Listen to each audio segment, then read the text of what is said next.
Eu nem acredito que eu tô dizendo isso, mas nós estamos de volta com o quadro aqui no canal de como o diretor faz um filme. Esse que é um quadro bem antigo aqui no canal. É um quadro que é bem mais complexo de fazer também, porque exige que eu faça um estudo inteiro da carreira do realizador, assista todos os seus filmes, enfim, busque o máximo de informações para fazer um conteúdo profundo para vocês. E é claro que no YouTube nem sempre isso é possível, mas esse vídeo aqui ele tá sendo oferecido pelo meu curso de cinema, o Além do Frame, e por todas as pessoas que já participaram do Além do Frame, porque esse curso ele me possibilitou ter mais tempo, esse curso me possibilitou trazer para vocês conteúdos melhores, e a volta desse quadro aqui é um oferecimento de todo mundo que acredita nesse meu trabalho, que tem interesse em estudar cinema comigo. E hoje nós já voltamos com tudo. A gente vai falar sobre um dos meus diretores favoritos da atualidade. Hoje nós vamos falar sobre como o Nicholas Winding Refn faz um filme.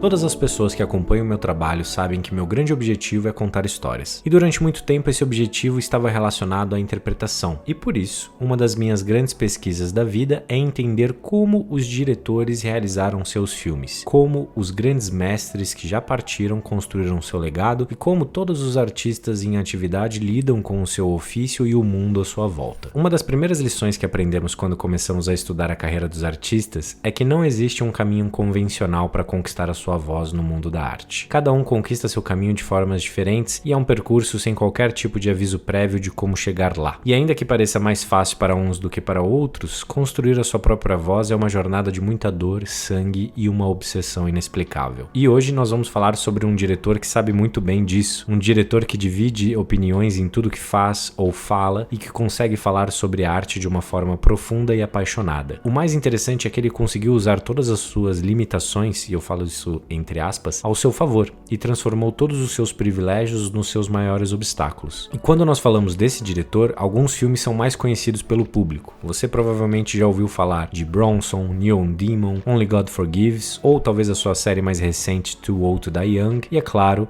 Drive, esse o mais famoso de todos. Todos esses filmes representam a segunda fase da carreira do Nicholas, que é dividida por diversos fatores. Uma delas é que a primeira parte praticamente quase acabou com a sua vida. O Nicholas começou a sua carreira muito cedo e o sucesso do seu primeiro filme criou uma percepção tanto das pessoas como do próprio de que tudo que ele tocaria seria ouro. Mas não foi bem assim. O diretor acabou com uma dívida de $1 milhão no banco, e isso tudo antes de completar 30 anos. Para entender essa parte da vida dele, é importante contextualizar em que cenário ele estava atuando.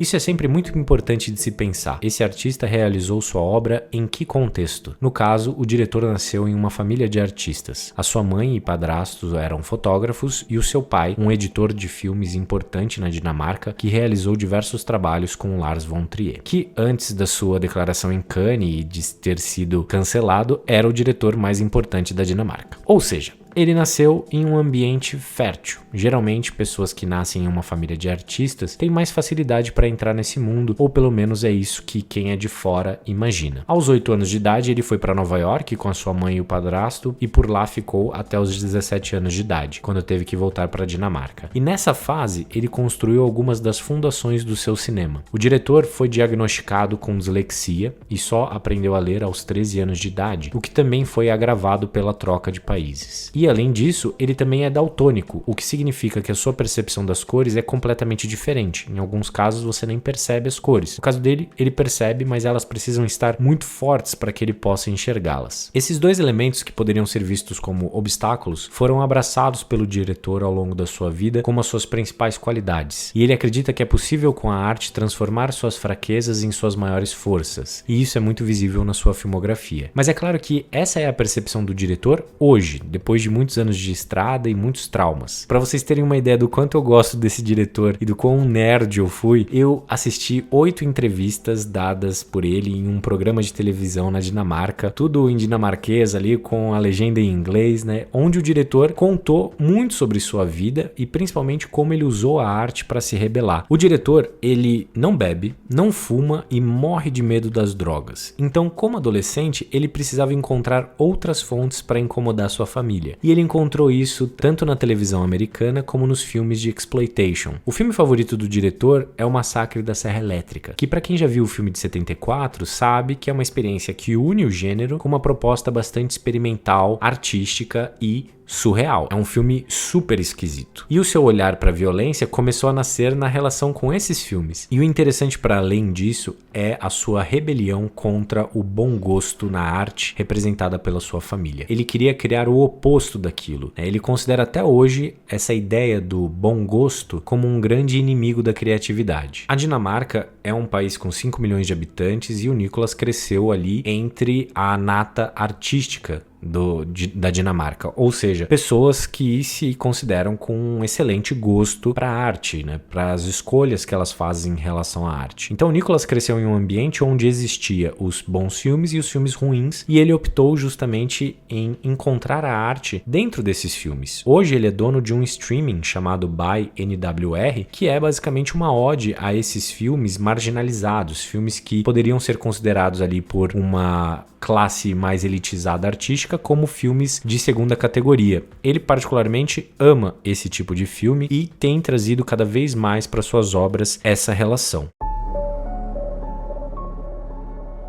Mas que diretor é esse com dois momentos na sua carreira, afinal de contas? Um momento de quase morte para depois um momento de glória, onde ele ganhou o Festival de Cannes como o melhor diretor por Drive. O Nicholas, como eu disse, começou sua carreira muito cedo e os seus filmes, eles eram uma representação da realidade. Era a busca do Nicholas em alcançar o mais perto possível da realidade. Ele fez isso principalmente com a sua trilogia do Pusher. A trilogia só existe justamente porque ele foi à falência, né? Na sequência do que aconteceu, o Nicholas fez o primeiro Pusher. O filme foi um sucesso estrondoso na Dinamarca. Ele foi considerado como um grande diretor, isso tudo aos 25 anos de idade. O filme é um filme bem visceral, assim, com bastante câmera na mão, lentes grande-angulares, representando figuras ali do submundo na Dinamarca, pessoas que usam, vendem drogas e as negociações entre eles. A gente acompanha esse cara que vai piorando cada vez mais a sua situação, que vai devendo cada vez mais dinheiro, vai ficando cada vez mais com a vida em risco, e tudo isso acontece com uma câmera extremamente viva e ali dentro das ações, uma câmera que lembra bastante vários e vários filmes de documentário, né? Aquela câmera na mão, ativa, que navega pela imagem, você sente uma fluidez ali, não são os planos planejados como nós vemos nos trabalhos mais recentes do Nicholas, porque o que ele de fato estava tentando buscar ali era uma criação da realidade, ele queria quebrar essa ideia, né, de uma construção estética para a realidade. Então tudo ali precisava ser o mais próximo possível da realidade. Como ele fez muito sucesso, depois disso ele entrou num momento da carreira que, como ele mesmo diz, foi um momento complexo, porque ele começou a querer ser aceito pelas pessoas. Então Bleeder, que é o seu segundo filme, é um filme bem mais pessoal e um filme em que ele se preocupa menos com as coisas que ele se preocupou no primeiro filme. O Nicholas é um excelente vendedor das suas próprias ideias. Ele é muito bom nisso e o seu primeiro filme representa também essa visão, porque ele sabia que um filme como é Pusher seria um filme muito bem aceito, um filme que muitas pessoas teriam interesse em assistir justamente pelo uso da violência. As pessoas se interessam muito pela violência, né? Tem quase uma tara por isso, principalmente nos Estados Unidos. Então ele sabia que esse filme chamaria bastante atenção e de fato aconteceu. Mas para além desse olhar muito forte que ele tem para os gêneros e para como construir as suas histórias, ele tinha na época um desejo muito grande de ser visto como um grande artista. Para além de ser, ele gostaria de ser percebido como um. Por isso que eu digo que as visões do Nicholas de hoje, como ele fala sobre cinema, é uma construção da sua carreira. Não foi algo que ele sempre teve domínio. O que aconteceu foi uma sequência de filmes que deram errado. Bleeder não deu tão errado assim. O filme foi bem o suficiente para ele fazer seu terceiro filme, que foi o Fear X. O Fear X é essa representação do Nicholas tentando ser aceito. Um filme bastante conceitual, um filme onde ele tentou ali beber de várias fontes como Tarkovsky, David Lynch, mas o filme acabou sendo um grande fracasso na carreira do Nicholas, porque durante a produção do filme, alguns dos investidores saíram do projeto e o Nicholas colocou o seu próprio nome ali como garantia de que o filme teria o dinheiro de volta, e o filme não se pagou, o filme não foi bem na bilheteria e o Nicholas ficou devendo mais de $1 milhão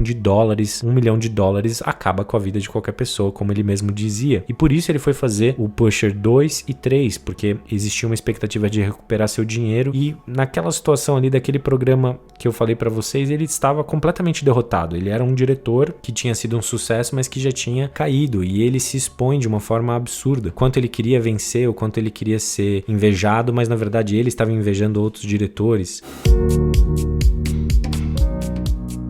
Só que depois disso tudo, ele conseguiu dar a volta por cima, né? Ele foi fazer Bronson. Antes disso, ele tinha feito algumas coisas na televisão para conseguir um dinheiro. E com Bronson, ele disse ter feito a sua maior autobiografia, porque Bronson é a história de um homem que queria muito ser famoso e só não sabia como. Conseguiu isso através das suas histórias na cadeia. E o Nicholas diz isso, que ele sempre quis ser muito famoso e ele conseguiu isso através do cinema. E logo na sequência, em 2009, ele lançou o seu filme O Guerreiro Silencioso. Esse foi um filme onde o Nicholas já tinha recuperado a sua capacidade de fazer obras mais autorais, porque nesse filme, no meio da gravação, ele decidiu que na verdade o filme era uma ficção científica e que ele gostaria de fazer a transição ali dos homens todos no barco como se eles estivessem em uma nave espacial. Já é um filme que une várias características do Nicholas que a gente encontrou nas obras sequentes. Mas o importante é que depois dessa morte que o próprio diretor considera ter tido com a dívida que ele teve e ele ter voltado das cinzas, conseguido se recuperar financeiramente, ele descobriu uma coisa que acabou sendo o segredo para toda a sua carreira, que levou ele até onde ele está hoje, que é o seguinte: ele decidiu que ele não tentaria mais agradar nenhuma outra pessoa, que ele não tentaria mais ser como nenhuma outra pessoa, que ele não se preocuparia com a opinião de nenhuma outra pessoa, que ele simplesmente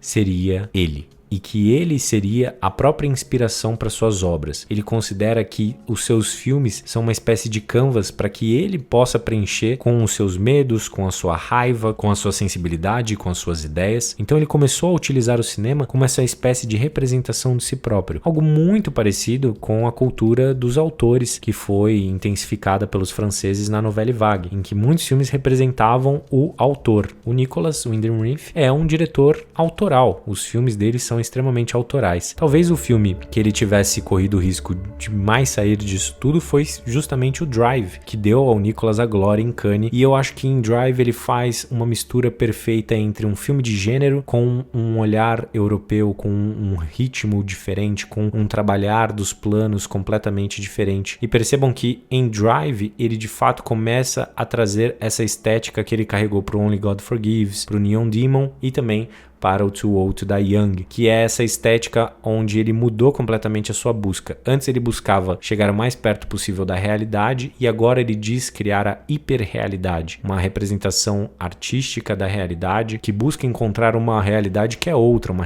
realidade estética. E percebam que é interessante como isso casa de certa forma com a sua raiva e a sua repulsa ao bom gosto, porque ele utiliza essa estética, que seria uma estética muito mais próxima do bom gosto, né, com planos estilizados, com cores estilizadas, com figurinos estilizados, mas o que ele faz é trazer a violência para dentro desse universo. Então ele traz a estética do bom gosto e une com a violência, e a partir desse momento ele cria um contraste que é muito único para sua carreira e que a gente vê se repetindo em diversas obras de pessoas que admiram o diretor. É muito comum você ver hoje filmes que têm uma estética bastante estilizada e trabalhada na direção de fotografia, na arte, acompanhadas geralmente por uma música estilizada também, muitas vezes que navega ali por um mundo mais pop, mais eletrônico, mas que também tem a violência, né?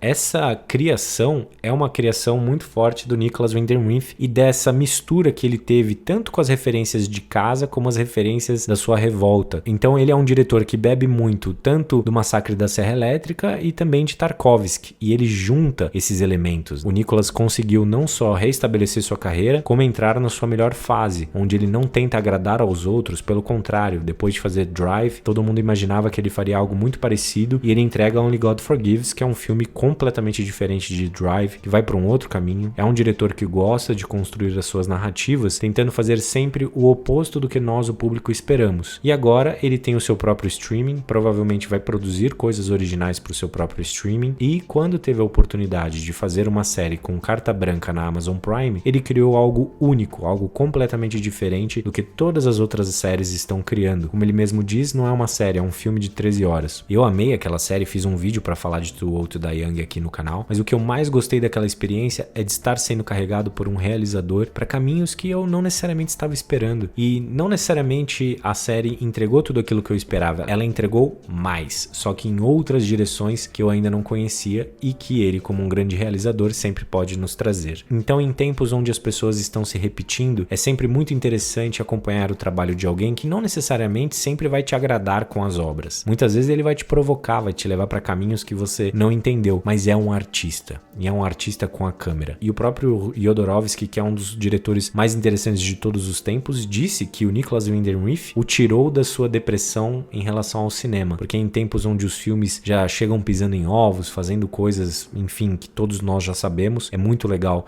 ver um diretor que pode esticar os limites e que está sempre tentando quebrá-los. E deixa aqui nos comentários qual é o seu filme favorito do Nicholas e qual é o filme que você menos gosta do Nicholas Winding Refn. Essa sempre vai ser uma experiência interessante, porque esse não é um diretor que vai te agradar o tempo todo, e isso é ótimo. E a gente se encontra no próximo vídeo, pessoal.